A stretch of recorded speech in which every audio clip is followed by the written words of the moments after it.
네, 오늘 우리가 함께 나눌 말씀은 시편 32편 말씀입니다. 시편 32편 말씀이 되겠습니다.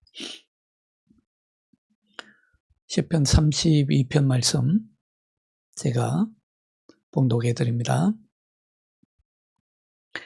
허물의 사함을 받고 자신의 죄가 가려진 자는 복이 있도다. 마음에 간사함이 없고 여호와께 정죄를 당하지 아니하는 자는 복이 있도다. 내가 입을 열지 아니할 때에 종일 신음함으로 내 뼈가 쇠하였도다. 주의 손이 주야로 나를 누르시오니 내 진액이 빠져서 여름 가뭄에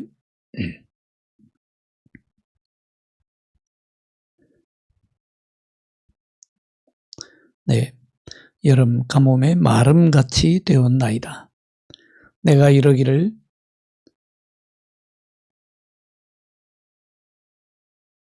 내 허물을 여호와께 자복하리라 하고 주께 내 죄를 아뢰고 내 죄악을 숨기지 아니하였더니 곧 주께서 내 죄악을 사하셨나이다.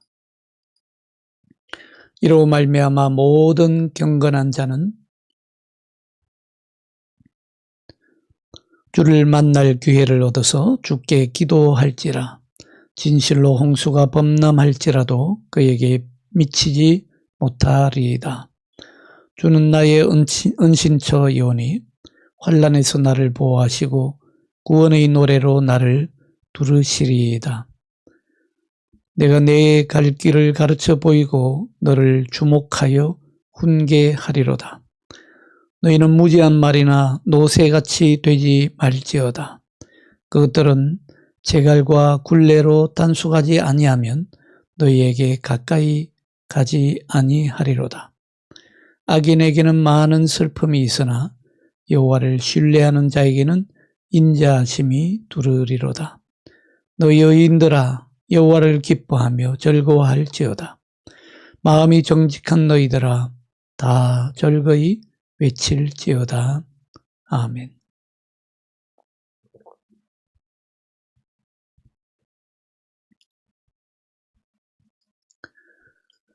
네, 오늘 시편 32편은 제목이 다윗의 마스길이라고 되어 있죠.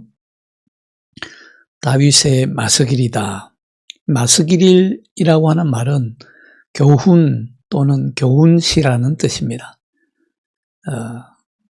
이 교훈과 교훈을 말하는 8절과 관련이 되어 있습니다. 8절을 보시면 우리가 8절을 다시 한번 보실까요? 내가 내 갈 길을 가르쳐 보이고 너를 주목하여 훈계하리로다. 갈 길을 보이리라. 너를 훈계하리라. 교훈을 주는 그런 내용이 있기 때문에 시편 31편은 이 편을 교훈시로 분류를 합니다.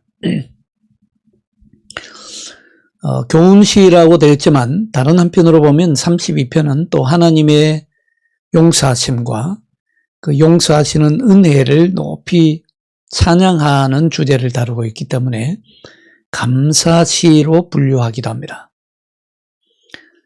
하나님의 용서하시는 은혜와 인간의 감사는 항상 함께 갑니다.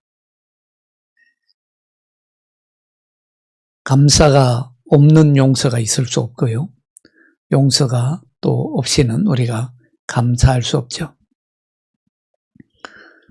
우리가 이 시편 32편을 다루는 핵심적인 내용을 몇 가지로 한번 정리를 해봅니다. 우선은 하나님으로부터 용서함을 받은, 죄의 용서함을 받은 사람이 복에 얼마나 복된 사람인가 하는 것을 오늘 보여줍니다. 용서함을 받은 사람은 정말 남다른 행복을 누리는 사람이다. 32편은 용서를 받은 사람들이 얼마나 복된 존재인지를 특별히 강조하는 시편입니다. 하나님은 우리 죄를 용서하고 부정함을 가리워 주시기 때문입니다. 오늘 시편 32편 1절 우리가 다 같이 한번 읽을까요? 허물의 사함을 받고 자신의 죄가 가려진 자는 복이 있도다. 허물의 사함을 받고 죄가 가리워진 자라고 했습니다. 여기서 가리워졌다 하는 것에 우리가 특별히 주목할 필요가 있습니다. 하늘 우리가 죄인인데 내 죄가 있는데 내 죄가 있음에도 불구하고 하나님께서는 그 죄가 없다라고 인정해 주셨다는 말입니다. 가리워 주셨다는 말은.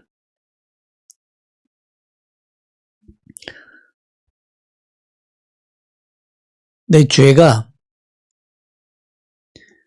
하나님이 그냥 죄를 적당히 눈 감아 주시고 덮어 주셨다. 그런 정도의 의미가 아니라 내가 원래 죄인임에도 불구하고 하나님께서 은혜로 내 죄를 죄인인 나를 의인으로 인정해 주셨다. 그래서 우리가 성경에 나오는 그 용서, 예수님께서 십자가에서 피 흘리심으로 최종적으로 우리 죄를 다 용서해 주셨죠. 그 용서, 그 죄의 용서를 가리켜서 우리는 칭의라고 부릅니다. 혹은 인의라고 부릅니다. 의를 인정해 주셨다. 우리의 죄를 보셨지만은 우리를 의인으로 인정해 주셨다. 어떻게 가능합니까? 우리의 죄를 주님께서 감당하시고 예수님의 의를 우리에게 주심으로써 그것이 가능하게 된 것입니다.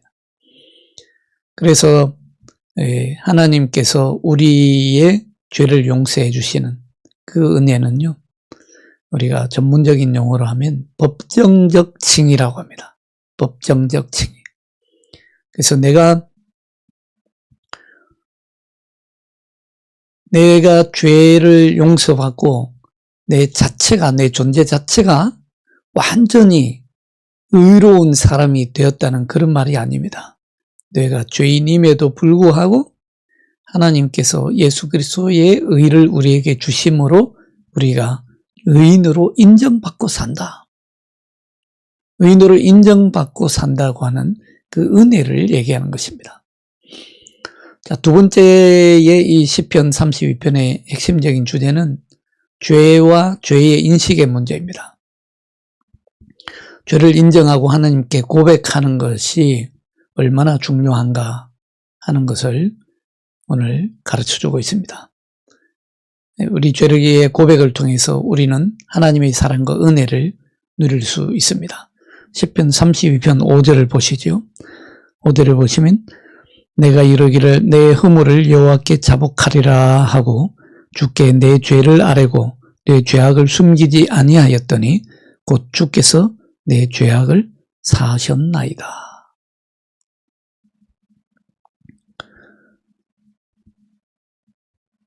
허물을 여호와께 자복하겠다. 주께 내 죄를 아뢰겠다. 내 죄악을 숨기지 아니하였더니 주께서 내 죄악을 사하셨다. 죄를 인정하는 것, 죄를 고백하는 것, 하나님 앞에 나가서 내 허물을 있는 그대로 인정하는 것, 그것이 회개의 첫걸음입니다. 굉장히 중요하죠. 그리고 세 번째는 하나님의 용서와 교훈을 우리에게 가르쳐 줍니다.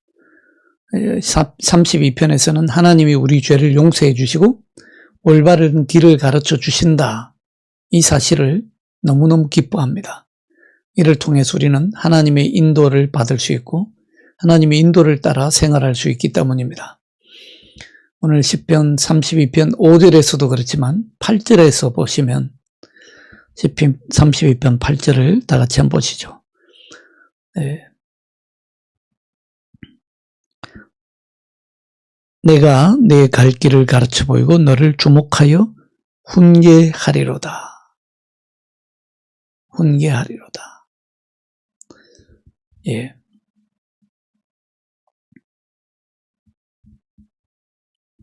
우리가 올바른 하나님 앞에 용서를 받는 것도 중요하지만 또 용서를 받고 올바른 길을 하나님 앞에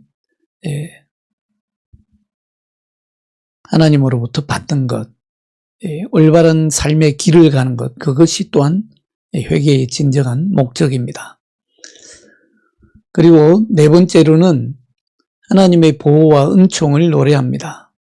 하나님의 인도와 가르침을 따르는 자는 하나님의 보호하시는 은총을 누리게 됩니다. 이 32편은요, 하나님의 은총을 경험한 이들이 참된 기쁨과 평화를 누리게 될 것이라고 약속합니다. 오늘 7절을 한번 보시죠. 7절을 보면 주는 나의 은신처이오니 환난에서 나를 보호하시고 구원의 노래로 나를 두르시리이다 라고 노래하지 않습니까? 하나님께서 구원의 노래로 나를 보호하실 뿐만 아니라 구원의 노래로 나를 둘러싸 주신다 약속하고 있습니다. 이를 통해서 우리는 참된 기쁨과 평화를 누릴 수 있다라는 것을 시편 32편에서 우리가 확인할 수 있습니다. 요약하자면 32편은 하나님의 용서와 은혜를 찬양하고 있습니다. 또 고백을 통해서 죄를 인정하고 또 하나님이 올바른 길로 이끌어 주시는 그 인도하심과 보호를 감사하는 그런 내용입니다. 자, 이 시편 32편은 성 어거스틴이 특별히 좋아했다고 그래요. 이 어거스틴은 이 시편 32편이 너무너무 좋아가지고 죽기 전까지 자신의 침대 옆에 벽에다가 이 시편 말씀을 32편을 새겨놓고 매일같이 읽고 묵상했다고 합니다. 얼마나 좋았으면 이걸 그냥 침대맡에 자는 침대머리에 새겨놓고 자기 전에 읽고 일어나서 읽고 매일같이 읽으면서 묵상했다고 합니다. 왜 그랬을까요? 오거스틴 역시 하나님의 용서하시는 자신의 죄를 용서받는 어마어마한 체험을 직접 한 사람이기 때문이죠. 우리가 성 어거스틴이라고 하니까 성자다, 정말 성인이라고 칭송받을 만한 훌륭한 사람이라고 알고 있습니다만은 어거스틴도 젊었을 때는 굉장히 많이 방황을 했지요. 그래서 자신이 죄인이라는 사실을 너무도 잘 알고 있습니다. 정말 하나님의 은혜 아니고서는 살 길이 없다는 것을 그는 너무도 잘 알고 있었습니다. 오직 하나님의 은혜에만 의지하고 살았습니다. 그래서 우리가 어거스틴을 가르쳤어요. 신학적인 역사를 보면, 신학의 역사를 있어 보면 어거스틴을 은혜의 박사라고 부릅니다. 은혜의 박사. 그만큼 어거스틴은 자나 깨나 은혜, 잘 때도 은혜, 일어날 때도 은혜, 무슨 일을 하든지 은혜를 가르쳤습니다.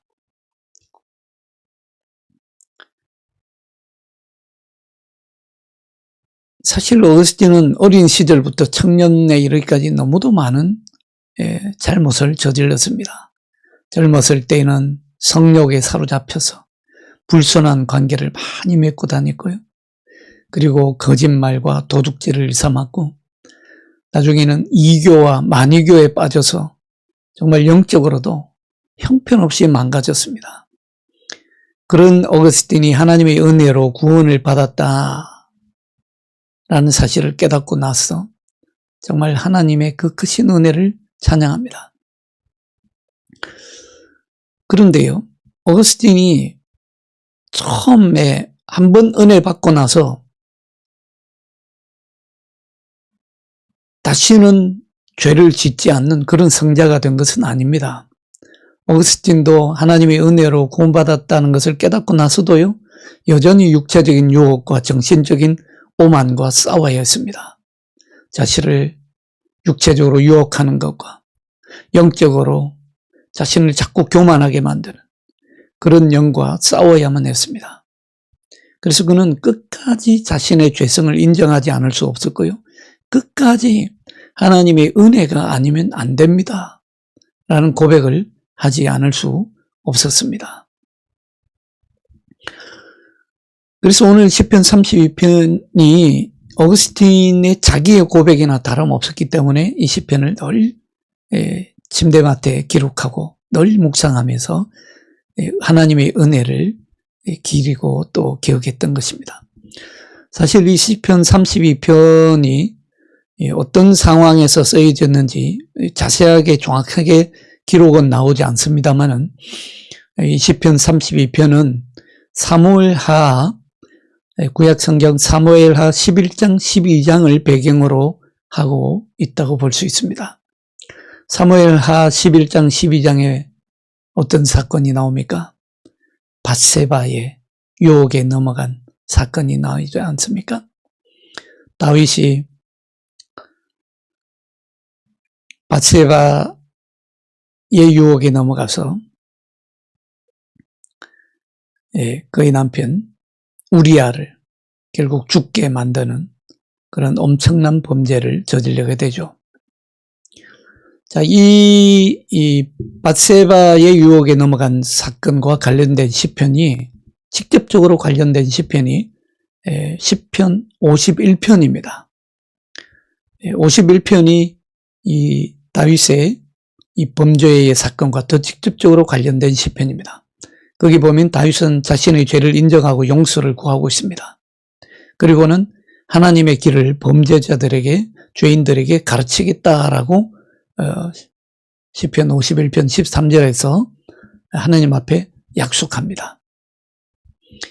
그런데 그 시편 51편에서 약속한 그 약속을 이행한 것이 오늘 시편 32편이라고 볼 수 있습니다. 다윗은 하나님께서 자신의 죄를 용서해 주셨다고 확실하게 믿을 수 있었습니다. 그 이유가 무엇이겠습니까? 하나님이 자신의 죄를, 이 어마어마한 죄를, 정말 남의 아내를 탐했을 뿐만 아니라 그 아내의 남편을 죽게까지 만드는 이 엄청난 죄를 용서받았다라고는 확신을 가질 수 있었던 이유가 어디에 있겠습니까?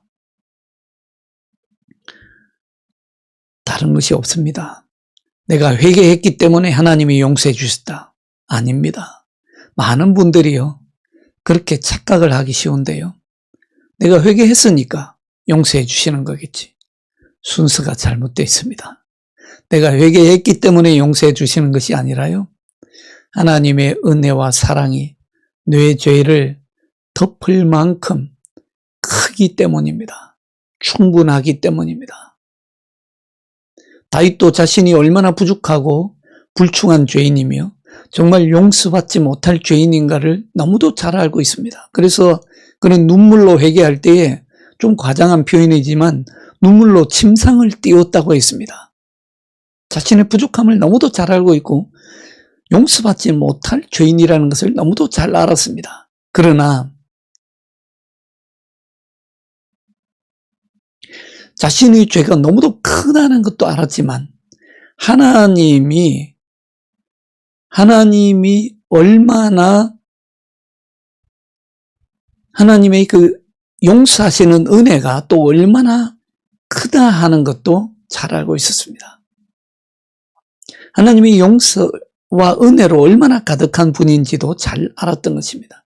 하나님의 은혜와 용서가 내 죄를 능가할 정도로, 내 죄를 충분히 가리울 수 있을 정도로 크고 깊다는 것을 다윗이 알았기 때문에 그는 구원에 대한 확신을 가질 수 있었던 것입니다. 우리가 이 다윗의 고백과 다윗의 용서받았다는 확신과 가룟 유다를 한번 비교해 볼 수 있습니다. 그걸 비교해 보면 너무도 정확하게 알 수 있습니다. 유다는 어떻게 했습니까? 유다도요, 사실은 자신의 죄를 고백했습니다. 자신의 잘못을 뉘우쳤어요. 그러나 유다는 진정한 회개를 하지 않았습니다. 유다도 사실은 자신이 받은 대가로 자신이 받은 대가인 은화 30개를 돌려주었습니다. 그러나 그는 자신이 예수님을 판 어마어마한 죄를 저질렀지만 그 죄까지도 하나님이 용서해 주실 만큼 하나님의 은혜가 충분하다는 사실을 그는 알지 못했습니다. 어쩌면 잊어버렸을지 모릅니다. 그래서 유다는요, 엉뚱하게 자신의 죄를 제사장들하고 장로들에게 가서 고합니다. 그러나 제사장들과 장로들은 예수님을 배반했던 유다와 꼭 마찬가지로 하나님을 배반했던 사람들입니다. 그들은 유다의 죄에 아무런 관심도 없었고요. 그리고 결국에는 아무런 용서도 해주지 않습니다.